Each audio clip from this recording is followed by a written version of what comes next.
Չինաստանի Ժողովրդական Հանրապետության Հունան նահանգի հասարակական անվտանգության դեպարտամենտի պետի տեղակալ Հու Չժիվենի գլխավորած պատվիրակությունը մարտի 20-ին մի շարք հանդիպումներ է ունեցել ներքին գործերի նախարարության ոստիկանության ղեկավար կազմի հետ։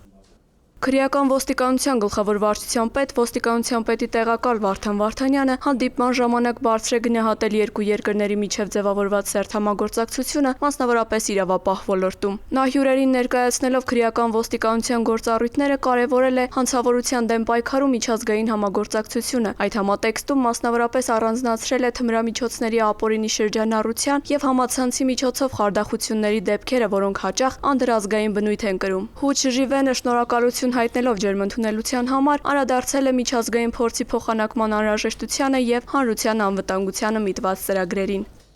Պատվիրակությունը հանդիպել է նաև համայնքային ոստիկանության գլխավոր վարչության պետ ոստիկանության պետի տեղակալ Կարեն Հակոբյանի հետ։ Անդրադարձ է կատարվել համայնքային ոստիկանության կառուցվածքային եւ գործառութային առանձնահատկություններին, համայնքների հետ մշտական փոխգործակցությանը։ Քննարկվել են երկու ստեկ հետաքրքրություն ներկայացնող հարցեր։ Հու Չժիվենի գլխավորած պատվիրակությունը եղել է նաև Պարեկային ծառայության նորակառույց վարչական համալիրում։ Պարեկային ծառայության պետ ոստիկանության պետի տեղակալ Արթուր Խուդինյանը հյուրերին է ներկայացրել ծառայության մանրամասները, կատարված աշխատանքի արդյունքները, ծառայության արդյունավետության բարձրացմանը եւ հանցավորության կանխարգելմանը միտված քայլերը։ Հյուրերը ծանոթացել են վարչական համալիրի շենքային պայմաններին, պարեկներին ընձեռնված հնարավորություններին։ Նրանք եղել են նաև օպերատիվ կառավարման նոր կենտրոնում։ Հանդիպումների ավարտին կողմերը պատրաստակամություն են հայտնել ամրապնդելու արդյունավետ համագործակցությունը։ Տեսագրությունում պատկերված անձը որոնվում է նախաձեռնված քրեական վարույթի շրջանակում նրա ինքնության կամ գտնվելու վայրի վերաբերյալ տեղեկություններ ունեցողներին խնդրում ենք դիմել համայնքային ոստիկանության էրեբունու կամ մոտակա բաժին կամ զանգահարել 102 տեղեկություն հայտնող անձի գաղտնիությունը երաշխավորվում է։ Ծանուցում ենթադրյալ հանցանքի մեջ կասկածվողը կամ մեղադրվողը համարվում է անմեղ, քանի դեռ նրա մեղավորությունը ապացուցված չէ Հայաստանի Հանրապետության քրեական դատավարության օրենսգրքով սահմանված կարգով, դատարանի օրինական ուժի մեջ մտած դատավճռով։ Հարգելի քաղաքացիներ, ներքին գործերի նախարարությունը գործարկել է elections.mia.gov.am հարթակը, որտեղ 2025 թվականի մարտի 10-ի դրությամբ հրապարակված են առաջիկա ՏԻՄ ընտրությունների ընտրողների տվյալները։ Հիշեցնենք, որ ընտրական օրենսգրքի 2024 թվականի սեպտեմբերի 10-ի փոփոխությամբ ընտրողները թղթային եղանակով չեն ծանուցվելու։ Քաղաքացիները հնարավորություն ունեն հրապարակված ընտրացուցակներում որոնել իրենց տվյալները։ Մարտի 30-ին կայանալիք ընտրություններին Շիրակի մարզի Գյումրի եւ Արմավիրի մարզի Փարաքար համայնքներում ընտրելու իրավունք ունեցող անձինք իրենց տվյալներին կարող են ծանոթանալ ներքին գործերի նախարարության պաշտոնական կայքի ընտրություններ բաժնում կամ կենտրոնական ընտրական հանձնաժողովի ՏԻՄ 3003-2025 ընտրողների ռեգիստր եւ ընտրողների ցուցակներ բաժիններում։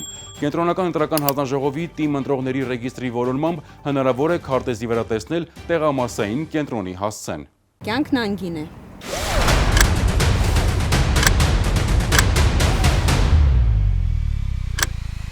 Ամրագոտին կյանքերը փրկում։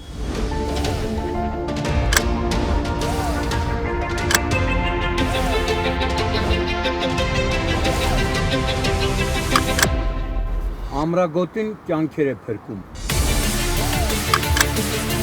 Ամրակապվիր։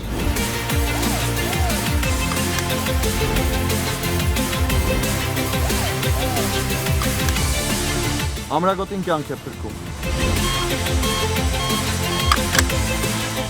Ամրագոտին կյանք է փրկում։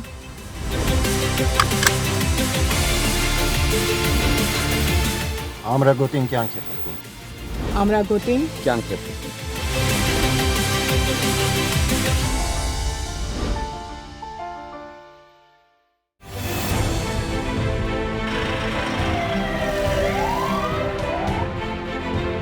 Վարորդները պարտավոր են կապույտ գույնի առկայծող փարոսիկ եւ ձայնային արձանշան միացրած շտապօգնության մեքենաների մոտենալու դեպքում զիջել ճանապարհը նրանց անխոճոդոտ անցումն ապահովելու նպատակով։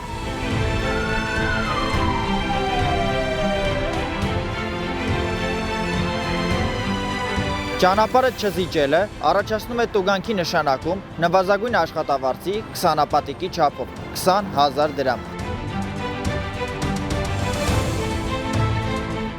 Իսկ զիջելու ընթացքում որևէ իրավախախտում կատարելը այլ հնարավորության բացակայության պայմաններում վարչական պատասխանատվություն չի նախատեսում։ զիջիր ճանապարհը։ Րոպեն կարող է կյանք արժանալ։ Հարգելի քաղաքացիներ, բջջային էլեկտրոնային ստորագրությունը կարող եք ակտիվացնել էլեկտրոնային կրիչ ունեցող եւ առանց կրիչի նույնականացման քարտերով։ Ձեր նույնականացման քարտի PIN եւ PUK կոդերը եզակի են եւ կորցնելու դեպքում վերականգնել հնարավոր չէ։ Սակայն եթե կորցրել եք դրանք, քարտը վերաթողարկելու կարիք չկա։ Նույնականացման քարտով կարող եք մոտենալ բջջային օպերատորի գրասենյակ եւ հեշտությամբ ակտիվացնել էլեկտրոնային ստորագրությունը։